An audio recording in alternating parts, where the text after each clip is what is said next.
అందరికీ నమస్కారం. అను కథలకు స్వాగతం, సుస్వాగతం.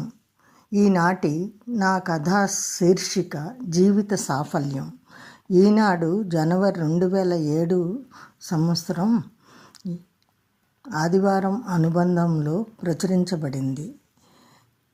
ర్యాగింగ్ వల్ల విద్యార్థులు ఎందరో ఆత్మహత్యలు చేసుకొని తమ జీవితాలను ముగించుకుంటున్నారు. ర్యాగింగ్ చేసేవారు ఇది ఆలోచించాలి, చేయబడేవారు సమస్యకు పరిష్కారం తెలుసుకోవాలనే ఉద్దేశంతో రాయబడినది ఈ కథ. ఇక కథలోకి వెళ్దామా? జీవిత సాఫల్యం. రాత్రి 3వ జాము.